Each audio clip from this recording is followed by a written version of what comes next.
చాలా మంది ఒక డెంటల్ చెకప్ కి వెళ్ళాలి అంటే అక్కడ ఏం జరుగుతుందో అని టెన్షన్ పడుతూ ఉంటారు. యాక్చువల్ గా ఒక డెంటల్ చెకప్ లో ఏం జరుగుతుందో ఈ వీడియోలో తెలుసుకుందాం. Hi hello I'm doctor Raj Kishore from doctor Kishore dental care, Moghalrajpuram, Vijayawada.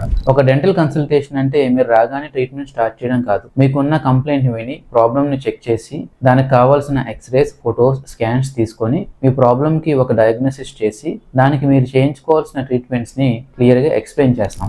కొన్ని కేసెస్ లో మీరు చేయించుకోవాల్సిన ట్రీట్మెంట్స్ ఎలా ఉండబోతుందో ముందుగానే మీకు 3D సిమ్యులేషన్ ద్వారా చూపించడం జరుగుతుంది. వీటితో పాటు మనం overall teeth and gum condition check చేసి ఏమైనా క్యావిటీస్ ఉన్నాయా, లేదా గమ్స్ లో ఇన్ఫెక్షన్ ఉందా, లేదా విజ్డమ్ టీత్ స్టేటస్ ఏంటి, బుగ్గ, పెదవులు లేదా టంగ్ మీద మచ్చలు గానీ, గ్రోత్స్ గానీ ఇలాంటివి ఉన్నాయా అనేది మనం ఇనిషియల్ స్టేజెస్ లోనే ఐడెంటిఫై చేసి ట్రీట్మెంట్ ని సజెస్ట్ చేస్తాం. సో ఒక రెగ్యులర్ బాడీ చెకప్ లాగానే ఎవ్రీ 6 months to 1 year మనం ఒక సింపుల్ డెంటల్ చెకప్ చేయించుకోవడం వలన మనం నోటీస్ చేయని చాలా ప్రాబ్లమ్స్ ని మనం ముందుగానే ఐడెంటిఫై చేసి వాటిని ప్రివెంట్ చేయొచ్చు. సో మీరు కూడా నాకేం ప్రాబ్లం లేదనుకోకుండా ఒక సింపుల్ డెంటల్ చెకప్ ని రొటీన్ లా మార్చుకోండి. Thank you.